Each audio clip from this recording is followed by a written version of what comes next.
Krásný den, já vás zdravím opět u nové epizody našeho podcastu. Naše epizoda bude opět velmi zajímavá, protože se bude týkat především stravování a kvality potravin. Já si totiž myslím, že tohle je zrovna téma, které je taky důležité a patří právem do našeho podcastu. Mým dnešním hostem je paní magistra Iva Kladnická, která pracuje na Ústavu hygieny a preventivní medicíny na naší fakultě. Dobrý den, děkuji, že jste přijala moje pozvání. Dobrý den, taky děkuji za pozvání. My touhletou epizodou trošičku navážeme na tu předchozí, kde jsme se s paní doktorkou Hnilicovou povídali především o zdraví ve společnosti, o obezitě a prevenci. A právě kvalita potravin s těmito tématy také souvisí. Já mám na vás tedy první otázku. Proč by se člověk měl zajímat o kvalitu potravin a technologii jejich zpracování? Tak říkáte správně, jedná se především o tu prevenci toho zdraví, protože výběr té potraviny je velmi důležitý. Ať už z hlediska samotné potraviny, tak i technologie její zpracování. Můžeme si dát třeba příklad oleje, kdy panují velké mystifikace ohledně tohoto témata a lidi využívají velké zdroje internetu, kdy využívají hodně třeba kokosové oleje a další jiné oleje, které jsou třeba nevhodné na tepelné zpracování, nejsou tepelně stabilní, kdy my doporučujeme, aby lidé především upravovali potraviny pomocí řepkového oleje a olivového oleje. A tady třeba ta technologie, tak je velmi důležité, aby jsme si vybrali ten správný olej, aby to nebyl třeba ten extra panenský u toho olivového oleje. Protože olivový olej, když je extra panenský, tak není přečištěný, není ratifikovaný. A jakmile bychom ho tepelně zahřívali, tak by tam vznikaly další nežádoucí a někdy i karcinogenní látky. Takže opravdu je velmi důležité vybírat si správnou potravinu a jak se upravuje. No ale když to teda vezmeme takhle jako celkově, jak je na tom Česká republika ohledně kvality potravin? No, tohle je trošičku svízelné téma. Vláda se snaží, aby ta kvalita potravin už nebyla rozdílná v jednotlivých zemích a proto vznikla legislativa, která zakazuje výrobcům, když je stejný výrobek, teďko řeknu takovou nezdravou potravinu Nutella, tak když to má ta Nutella stejný název v Čechách i v Německu, tak by měla být se stejnou kvalitou.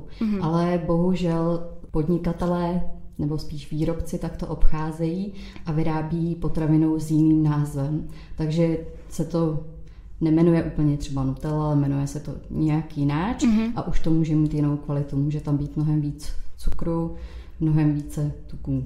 A to se bavíme tedy teďka o tom termínu kvalita nebo dvojí kvalita potravin? Ano, jedná se o termín dvojí kvalita potravin.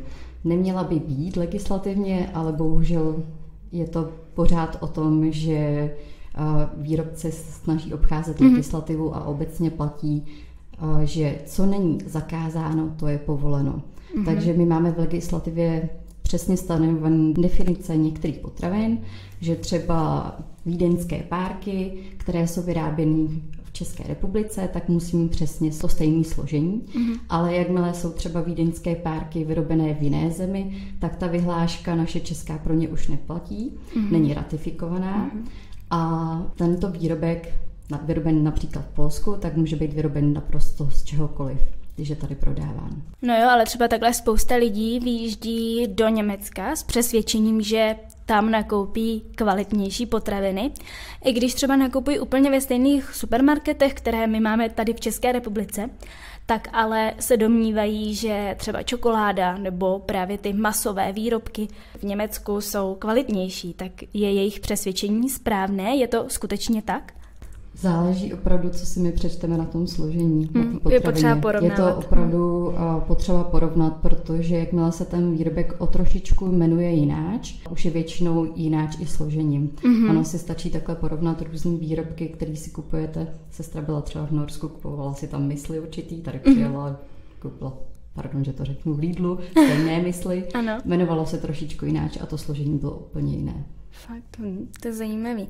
No, o České republice se říká, že je popelnicí Evropy. Já jsem ten termín přímo našla na internetu. Nicméně zaznamenala jste během své kariéry, že by se třeba Češi aktuálně třeba začali mnohem více zajímat o tu kvalitu potravin? Tak určitě ano, v posledních desítkách let se lidi opravdu začínají zabývat tou kvalitou té potraviny.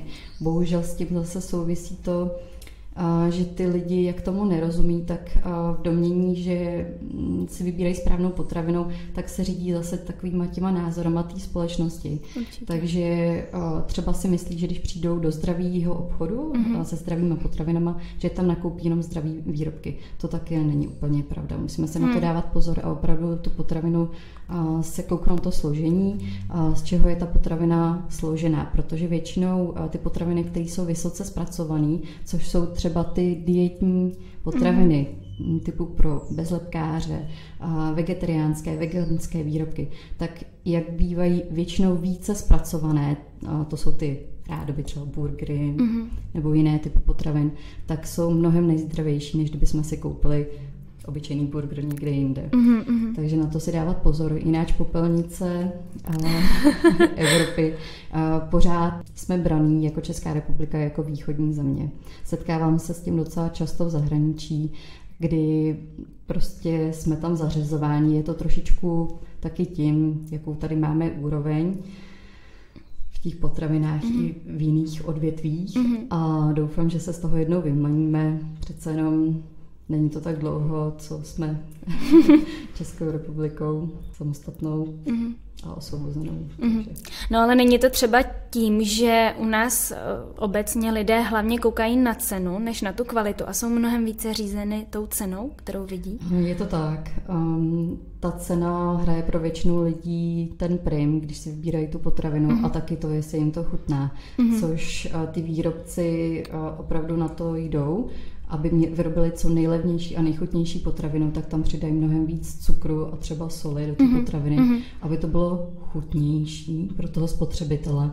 Ale když si člověk začne vybírat ty kvalitnější potraviny, tak zjistí, že kolikrát i třeba ušetří. Ono to už souvisí s těma návykama, třeba mleté maso je toho příkladem, kdy mleté maso jako takové, tak je legislativou daný, že nesmí obsahovat nic kromě mletého masa a do 1% soli. Když to všechny výrobky, které dneska najdete v krámech, supermarketech, tak máte mletý polotovar, mletý masný mix a tento výrobek, tak ten může obsahovat naprosto cokoliv, protože není legislativě vázán. Většinou na prvním místě je teda nějaký maso, na druhém místě je většinou 30-40% tuku a zbytek může být voda, opravdu hodně přídatných látek, hodně soli, strouhanka, takže když si koupíme to mleté maso samotné, tak když si to potom spočítáme, tak nám to kolikrát vyjde buď na stejno nebo i levněji, než když si koupíme ten mletý masný polotovar. No a teda tím mi nahráváte hnedka na téma, kterým se budeme hned zabývat, a to je maso, šunka a podobně. Tak jak je to právě s kvalitou šunky? Takže u šunek my máme zase legislativou daný, že máme šunku nejvyšší jakosti, šunku výběrovou, šunku standardní a potom jsou ty šunkové salámy. Když si vybereme šunku nejvyšší jakosti, opravdu se to musí jmenovat šunka nejvyšší jakosti, tak ta je tvořená jenom z vepřové kýty a nesmí být nijak dobarvována, ani přidávaný nadbytek dalších aditivních látek. Potom šunka výběrová a standardní, ta už obsahuje méně toho masa, ze kterého je to vyrobeno. Už jsou tam přidané některé určité přídatné látky, ale pořád je to legislativou kontrolováno, kolik tam toho může být. Potom máme všechny ty ostatní šunkové výrobky a ty můžou být vyrobený naprosto z čehokoliv. Většinou jsou to takzvané separáty, aby to lépe vázalo vodu. Ten výrobek je tvořen většinou potom z vody. Opravdu nejdůležitější, co vždycky musíme udělat, je kouknout se na obal té potraviny, kouknout se na to složení, protože ve složení máme napsáno na prvním místě, čeho je tam nejvíce a postupně to klesá. Takže tohle složení a potom výživový údaje, taková ta tabulka, kolik to má energetickou hodnotu, tak podle toho zjistíme opravdu každou potravinu, co v sobě obsahuje. No já jsem si teďka právě vybavila ten seriál, já už jsem vám o tom říkala, Jídlo SRO. A co mě tam také hodně zarazilo, byla právě výroba šunky. A tam právě tu šunku standardní nebo potom tu třeba různé taky ty pizza, šunky a podobně, tak vyráběli tím stylem, že tam dodávali určitý prášek, já nevím, jestli to byly éčka nebo nějaká hmota navíc, tak to mě hrozně zarazilo, bylo tam přesně vidět, kolik té hmoty navíc, té jakoby nemasové, se dává do které šunky. Takže třeba ta s nejvyšší jakostí, tak tam má takový malý pytlíček. Zatímco opravdu ty méně kvalitní šunky, tak tam měly opravdu jako kárku nějakého prášku, který se do toho ještě jako dodává, nějaká ta aditiva. Tak to určitě myslíte, ona se používá totiž krevní bílkovina hodně na výrobu z těch produktů, tak to mohla být sušená. Je to já možný. jsem vlastně pořád neviděla, ale takový to maso, co vidíte, tak to je opravdu kousky masa, že jsou tam dávány do toho výrobku. Ale ostatní ty šunkový salámy, tak jsou taky tvořený masem, ale jsou tvořený trošku jinak. Já vás nechci vyděsit, ono nutričně z toho složení, tak to není až tak špatný výrobek, jenom vás to vyděsí, jak je to vyráběný. Ono z 88% je to drůbež a zbytlých 12% je to prase, kdy se vlastně použije celé tělo drůbeže mimo hlavu, mimo kůži z krku a mimo běháky a je vlastně celý ten jedinec rozemlet. Proto tam není vidět ten kousek toho masa. Ono je to hrozně. Chudáci vegani teďka. Ty se chytají za hlavu. No, jako je to děsivý. Já teda jsem konzument masa a i tak je to pro mě hrozně jako děsivý. No zase, když to vezmete z nutričního hlediska, tak máte tam opravdu kosti. Kolagén. Takže proč ne, no. No ale chtěla bych se ještě podívat na tu dětskou šunku, protože ta je hodně oblíbená, tak je kvalitní? Já doufám, že ta informace o dětské šunce už je více rozšířená, ale to není nijak legislativně stanoveno, kolik třeba soli může být v dětské šunce a většinou se děje to, že je tam mnohem víc soli než v jiných produktech. To bych čekala spíš opačně právě. Ne, ano, to předpokládají všichni rodiče, kteří si kupují dětské výrobky, takže opravdu tam je mnohem víc soli, na to si dávejte pozor, když dáváte dětem, radši kupte tu šunku nejvyšší jakosti, nějakou kvalitnější, která není ještě dobarvována dosytrnýma solícíma směsma. To je taky velký problém potom u těch dětí, že by ty potraviny vůbec neměly konzumovat. No, určitě jste zaznamenala, že se ve společnosti šíří názor, že maso je napíchané hormony a antibiotiky. Je to pravda?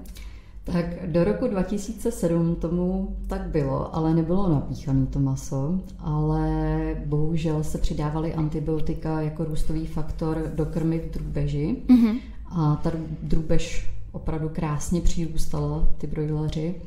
Ale od roku 2007 je v Evropské unii zakázán přídavek antibiotik z důvodu rezistence a taky je velmi hlídaný i ten limit, kdy jsou podány léčiva a třeba u běžného, řekněme, skotu, tak je 28 dní doba, kdy ani maso, ani ty produkty, jako je mléko, tak nesmí se dostat do tržní sítě, musí být zlikvidováno, protože tam hrozí, že by zůstaly rezidua inhibičních látek. Je to opravdu hodně kontrolováno, ale občas se stane, že se i takhle někde dostanou do tržní sítě, ale většinou je to vychytané potom zpátky. Co si musíme dávat pozor, tak je maso nebo produkty z jiných zemí než z Evropské unie, protože tam to zakázané není.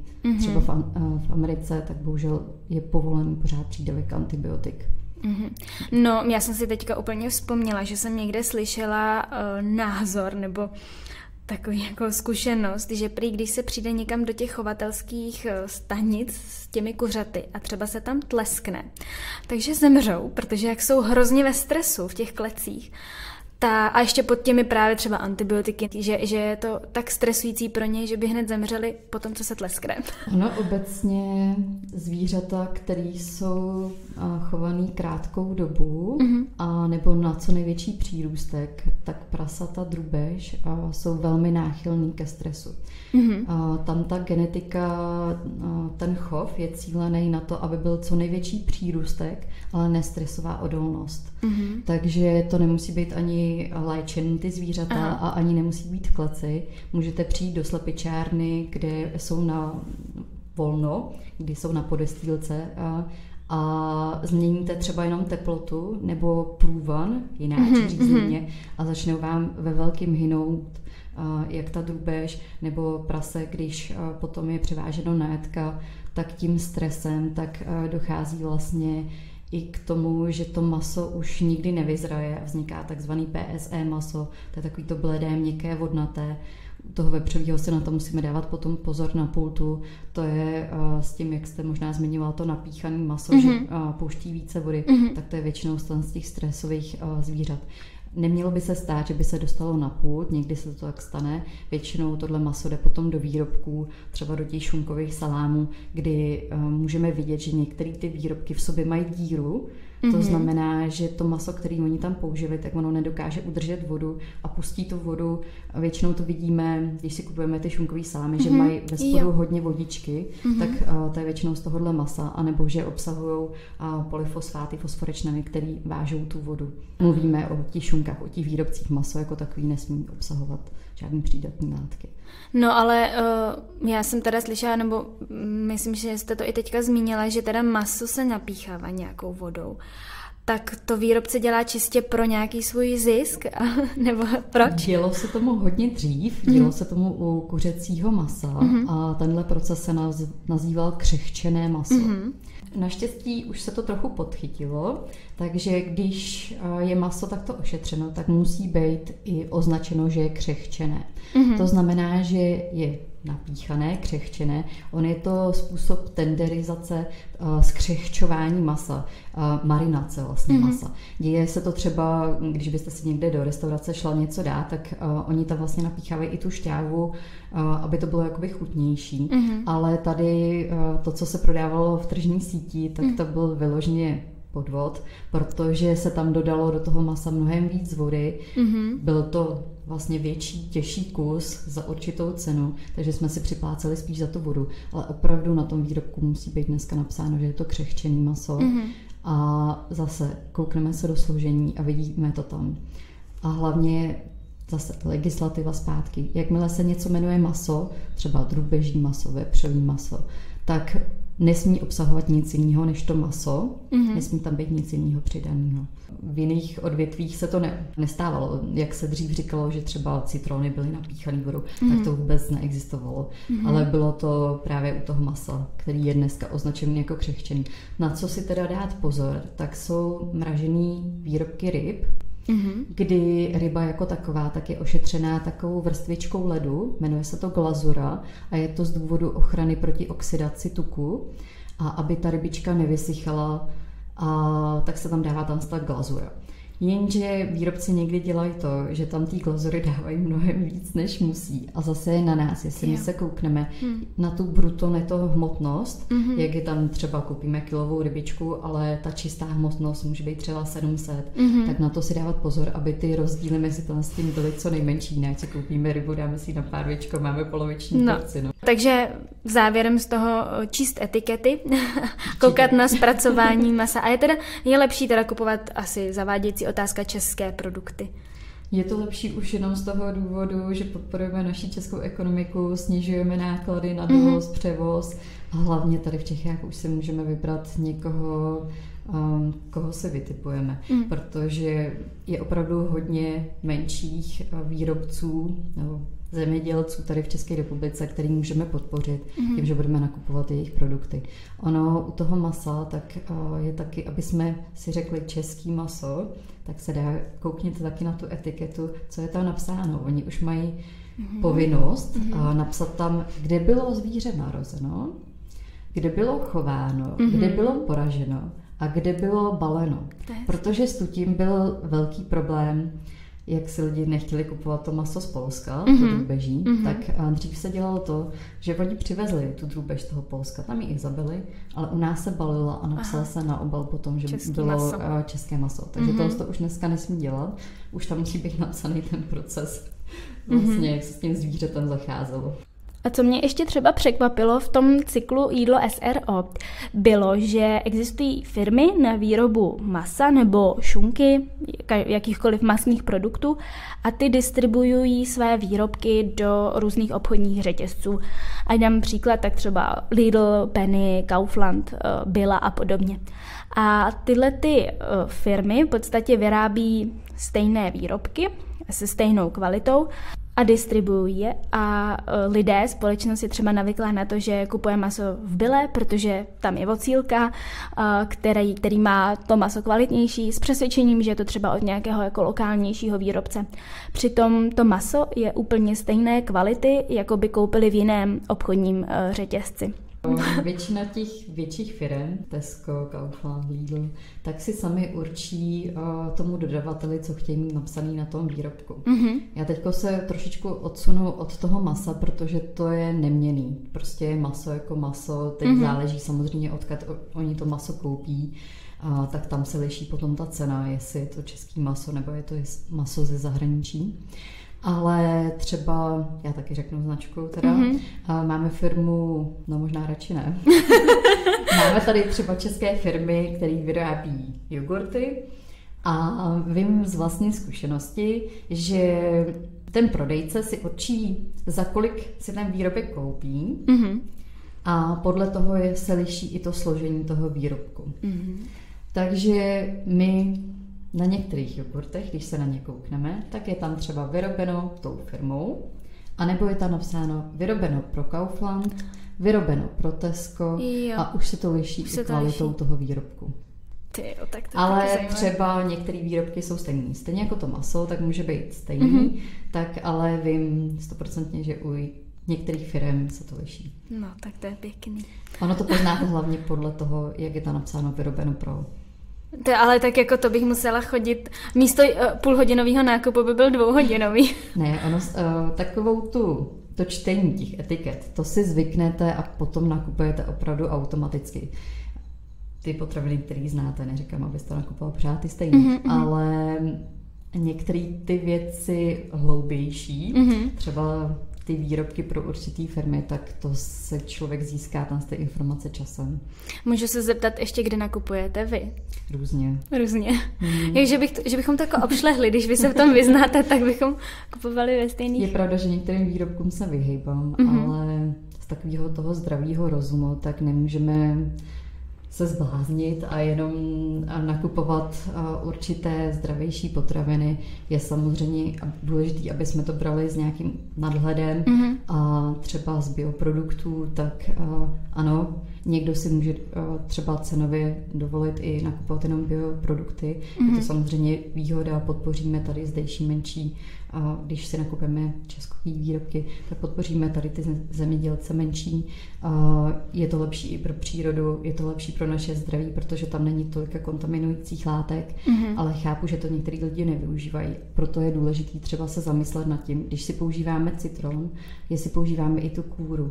Když používáme do výrobku i tu kůru, tak si vždycky koupíme biocitron, protože taková ten nesmysl, že když výrobek omyjeme, takže z toho smějeme pesticidní látky, tak to vůbec. Zbavíme ho prachu, takových těch nečistot na povrchu, ale ty pesticidní látky jsou uvnitř v té kůře, pod kůrou a v těch semínkách toho plodu. Takže většinou všechno, co ten citron zažil během toho svého života, ať už vlastně chemické ošetření toho květu, chemické ošetření toho plodu, když rostl, chemické ošetření během toho převozu, tak to si všechno dáme do toho výrobku, který si něco upečeme. Ono je to citron, je to malinká věc, ale potom to souvisí i s dalšíma věcma, jako jsou třeba jablka.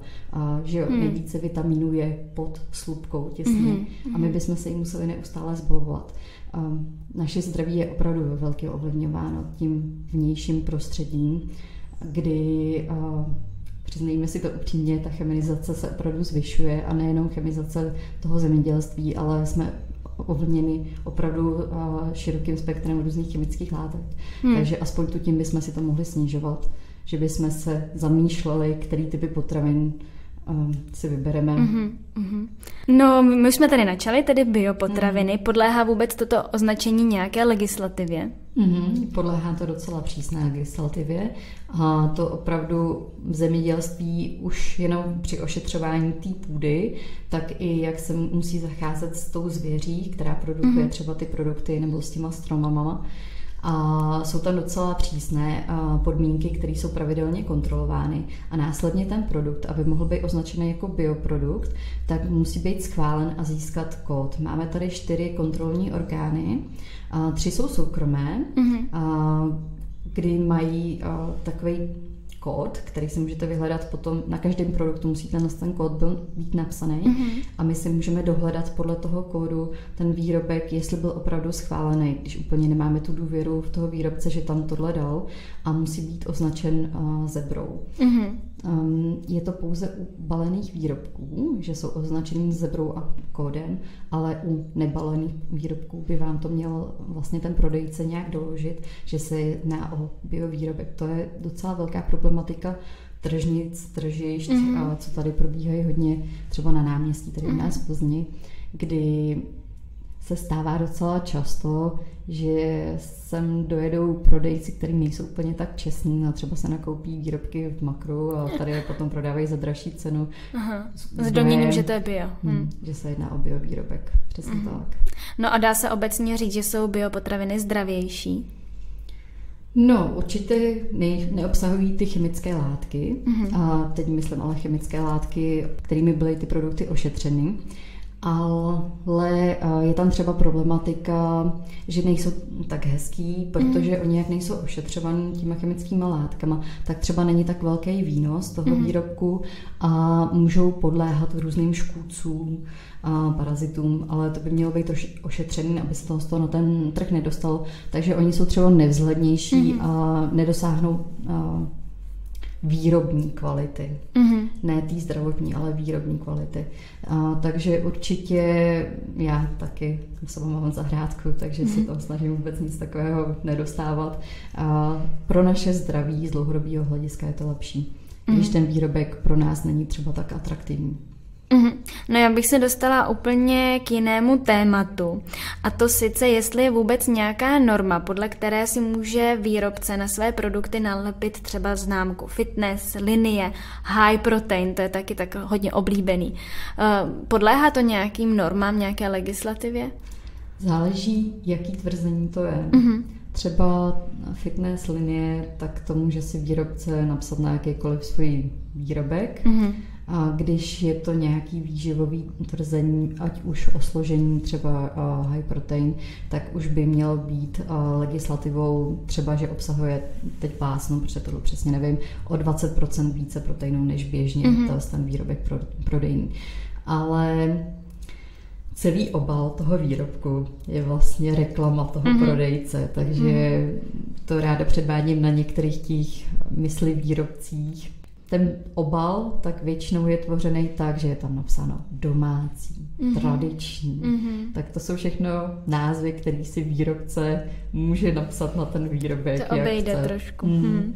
No ale třeba u toho high protein, to je teďka podle mě velký trend. Jako když se podíváme na různý ty high protein cottage, pak jsou to různý high protein tvarohy.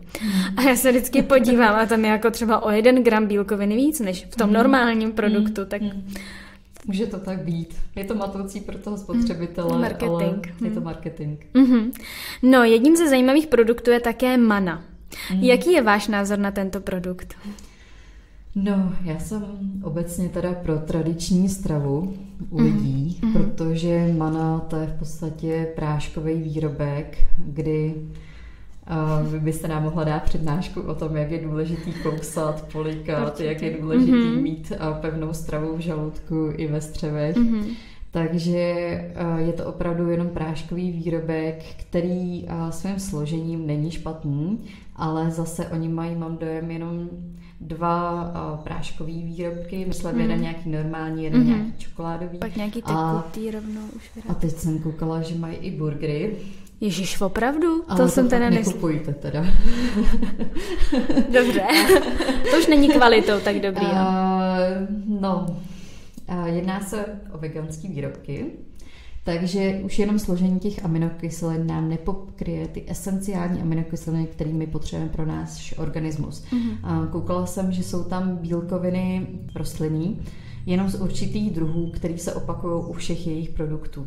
Není tam například žádná pseudocereálie, která obsahuje o trošku víc esenciálních aminokyselin než třeba jiný ty výrobky, takže pořád nám bude něco v organismu chybět, co si budeme muset nějak suplementovat a většina lidí to teda nedělá tohle. No já sleduju Margit Slimákovou, určitě budete znát, a ona se k Maně taky několikrát vyjadřovala a ona taky jako souhlasí s vámi, že složením to není zas tak špatné, ale že tam třeba chybí určité druhy vitamínu K, že tam jako není to úplně tak komplexní. Není to pokrytý, aby to byla jenom plnohodnotná strava. Ona obecně, jakákoliv dieta, co my užíváme, ať už je to vegetariánská, ať už je to bezlepková, ať už je to dia, tak vždycky nám něco bude chybět, co je důležitý poradit se opravdu s odborníkama, aby nám pomohli suplementovat, a Mana je v podstatě dieta.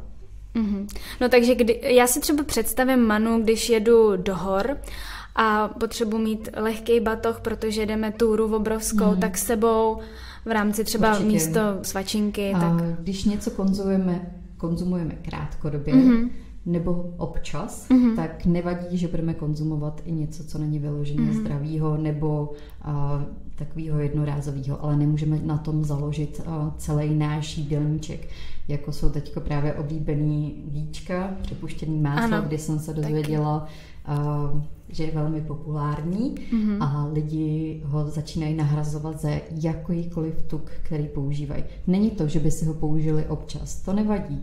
Ono je to opravdu odstranění ty transmastní kyseliny, vydrží nám trošičku déle, ale z hlediska množství cholesterolu, tak tam je opravdu velké množství cholesterolu, je to pořád produkt hovězího skotu, kdy cholesterol je nejvíce u hovězího skotu a jeho produktů, potom u vepřovýho, postupně to klesá drůbežím rybama. Takže opravdu nejvíce cholesterolu máme v tom hovězím a jeho produktech, takže nemůžeme, a ještě z hlediska nasycených mastných kyselin, samozřejmě. Takže nemít to opravdu jenom jediný zdroj potraviny. Když nám něco chutná, tak si namážeme sem tam i chleba se sádlem, ale nebudeme to jíst každý den, nebo pořád jenom smažit třeba na tom sádle. Nejdůležitější je čerpat informace z ověřených zdrojů. Vlastně celou dobu mluvíme o nějaké odbornosti, o nějaké legislativě. Lidi jsou z toho zmatený, nebudou si přece hledat v legislativě každý výrobek. Samozřejmě. Ale když něco takového zaslechneme, že se to objevilo, tak třeba existují portály Ministerstva zdravotnictví a Ministerstva zemědělství. A jmenuje se to Bezpečnost potravin, jeden je. A myslím, že druhý je Víš, co jíš. Tam jsou i edukativní programy pro učitele, jak základních středních škol, takže to, jestli máte někdy teďko děti, jestli máte kamarády učitele, tak určitě se na to koukněte, protože jsou tam hezký portály. A ta výživa a obecně prevence ve zdraví už je zavedená ve školách, ale setkala jsem se s tím, že učitelé to využívají třeba, že si ty děti kreslí. Teďka jsme to minulou epizodu jsme to řešili, ale úplně mluvíte přesně jak paní doktorka. Vyloženě, ale programy do interaktivních tabulí, tam jsou sešity a dokonce Ministerstvo zdravotnictví má vlastní skupinu lidí, která edukuje na těch školách a učí i ty zaměstnance na těch školách, jak správně tohle vyučovat, jak správně edukovat ty kuchařky, nejenom ty jejich nadřízené, protože ono záleží opravdu na tom, kdo potom vaří, protože ten potom dochucuje ten pokrm, ten potom rozhodne opravdu, co tam v té stravě bude. Takže oni opravdu dělají i takovýhle edukativní věci a když najdete nějakého aspoň jednoho nadšeného člověka na škole, tak se s ním domluvte a zkuste to tam nějak procpat. No, posuneme se dál k téměř poslednímu tématu a to je mléko. Panují ohledně toho nějaké mýty? No, mléko je taky další komodita, která je hodně komunikovaná, nenáviděná i milovaná. Mléko by mělo být zařazeno do jídelníčku. Teď nevím, jestli přesně řeknu ten rok, ale do 30 let ukládáme vápník do těla. Následně už ho čerpáme vlastně jenom z té výživy. Takže nejenom z toho hlediska toho vápníku a dávat si pozor na kravské mléko do 1 roku u dětí, tohle je obecně známo, ten kasein opravdu není možný, aby byl vstřebatelný pro ty děti. Jináč tam je problém maximálně s laktózou, to je mléčným cukrem, kdy ale jenom určité malé procento lidí má laktózovou intoleranci, anebo naopak má alergii na některé typy bílkovin. Ale jináč není žádný důvod, proč by se mělo mléko vynechávat ze stravy, protože my, jak docela kombinujeme potraviny, Tak velmi často třeba si dáváme kafe po obědě nebo před obědem. A co se nám stává, tak vyvazují se některé látky z té stravy. Když si dáme třeba ten kofein do toho organismu, tak ten se navazuje, vlastně vytváří komplex s tím vápníkem a už není vstřebatelný do organismu. Takže to souvisí i s dalšíma jinýma látkama. Takže dávat si na to pozor, třeba, aby jsme takhle si nedávali to strašně složitý. Je to strašně složitý, nedávat si kafe během po jídle, hned, třeba tu hodinu. Dobře, tak dneska už to změním teda. Já si vždycky dávám obídek a hned kávička. Dobře, tak dneska už budu dělat jinak. No a co pasterizace mléka? To je taky takový termín dobrý. No, abych to vysvětlila, tak my máme určité typy mléka. Máme čerstvé mléko, trvanlivé mléko a uháté mléko. To čerstvé mléko tak je ošetřeno do 100 stupňů a to je ta pasterizace. To je vlastně šetrné ošetření mléka, kdy jsou zničeny ty chlorovoplodní mikroorganismy. Tam je zajištěno, aby se třeba nepřinášela různý ty zoonózy především, nebo třeba E. coli, tak aby nedocházelo k tomu přenosu z té krávy na toho konečného spotřebitele. Teď nechci nikoho urazit, ale stává se, že v zemědělství hodně pracují lidé ze třetích zemí, který třeba mají tuberkulózu. Tuberkulóza je přenosná na skot a mlékem dále potom do toho k tomu konečnému spotřebiteli. To se bohužel někdy děje, jsou takový případy, myslím 5 let zpátky, tady bylo opravdu hodně případů. Snaží se to lidi podchytit, takže i když si koupíme třeba tepelně neošetřený mléko z těch mlékomatů, tak je dobrý, aby jsme si ho tepelně trošičku ošetřili. Takže u toho pasterizovaného už se nemusíme teda tolik bát. Ne, u toho pasterizovaného se nemusíte bát. Pořád může být označeno jako čerstvé mléko, většinou je dan do toho chladícího boxu a podle toho, jak moc je tepelně ošetřený, tak má i prodlouženou tu dobu trvanlivosti.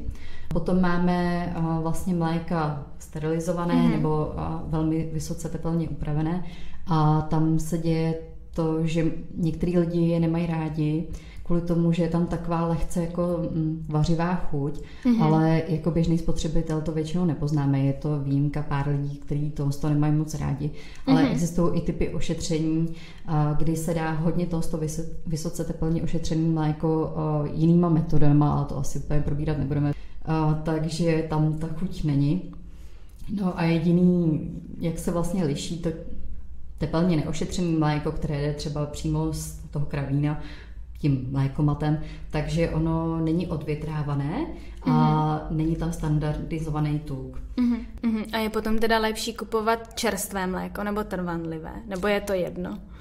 No, z chuťového hlediska je dobré to čerstvé. Já to taky více preferuju. Není tolika ošetření, zničí se jakoby ty nebezpečné mikroorganismy, ale nějaký tam zůstanou. Proto nevydrží tak dlouho. Takže i pro naši mikroflóru je někdy lepší třeba kupovat to čerstvější. No a co si myslíte o rostlinném mléku? Jestli to je jenom ochucená voda, nebo jestli to má opravdu takové blahodárné účinky, jak tvrdí třeba někteří spotřebitelé? Neříkala bych úplně blahodárné účinky.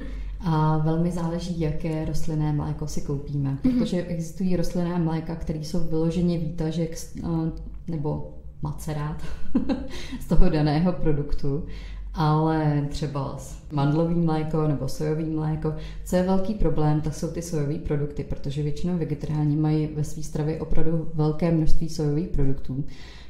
Zrovna nedávno jsem dělala práci na cizorody nebo spíš obezogeny v potravinách a soja jako taková je také obezogen, protože většina soji na polích tak je ošetřovaná chemicky zase látkami, které se potom dostávají skrz tu soju do toho organismu a působí jako obezogeny. Takže obezogen je látka, která zapříčiní obezitu. No a jsou teda nutričně bohaté tyhle ty rostlinná mléka? Vajíčko jako takový, bílek, je hodnota 100. A od této hodnoty, 100, se hodnotí ostatní bílkoviny. Nikdy nedostáhnou vlastně té hodnoty 100 ty rostlinné produkty. Máme to prostě v těch živočišných, kdy je pokrytý vlastně celý, všechny ty aminokyseliny jsou pokrytý prostě těma živočišnýma, těma, který obsahují ty esenciální, ty nezbytně nutné aminokyseliny pro náš organismus. Takže rostlinné produkty tohle plně nikdy nepokryjí. Takže můžeme si samozřejmě obohatit touhle stravou, to s těma mlíkama náhradníma, ono se teda v Čechách, upozorním, ještě nesmí to s tím produktům říkat mléko, protože je to zavádějící termín, kdy to dává jako myšlenku, že je to mléko a je to plně nahraditelné za naše živočišné mléko. A jak se to teda nazývá, nebo mělo by? Já se teďka nevzpomínám, jak se jmenují přesně všechny ty produkty, to je právě ale taky nesmí nevím. tam být napsáno mléko. Sojový drink. Jo, to je možný. No, já mám na vás úplně poslední otázku, jestli byste chtěla ještě něco vzkázat na závěr naší epizody. Tak určitě se nebojte potravin. Já vím, že vždycky všechny strašně vyděsím. Ale když se zajímáme o potraviny, tak už máme určitou intuici, co se vybírat. Takže určitě nemávejte rukou nad tím, že to nemá smysl. Má to smysl. Naučíme se velmi rychle rozpoznávat potraviny, které jsou důležité pro náš organismus a hlavně se postupně i naučíme vyhýbat se tím potravinám, které mají vysokou cenu a tím, jak si myslíme, že když mají vysokou cenu, tak že pro nás budou kvalitnější, tak my se koukneme už v dnešní době, že je to vysoce zpracovaný produkt, který třeba obsahuje opravdu velké množství aditivních látek, tak se mu už vyhneme. A ne všechno, co je prodáváno ve zdravých výživách, tak je zdravé. Takže určitě čtěte ty etikety, koukejte se na ty výrobky a moc se nekoukejte na tu přední stranu, protože přední strana toho nám většinou nic neřekne. Je to opravdu jenom marketingový tah. Koukejte se na tu zadní stranu, kde jsou ty výživové údaje a hlavně to složení. Takže toho, co je tam nejvíce, to je na první řádce a postupně to klesá, jak to jde dolů. A kdyby kdokoliv chtěl si popovídat o potravinách, tak určitě mě může kontaktovat a já si popovídám. To je hezký, no určitě to je teda extrémně bohaté téma. Já si myslím, že ani v dnešní epizodě jsme nebyli, nebo nemohli jsme ani vyčerpat všechno, co to obnáší, protože to je teda opravdu hodně složitý. No já bych vám moc chtěla poděkovat za rozhovor, především, že jste si udělala na nás čas a podělila se s námi o vaše znalosti a zkušenosti. Přeji vám mnoho úspěchů, mějte se krásně a nashledanou. Také vám děkuju, nashledanou.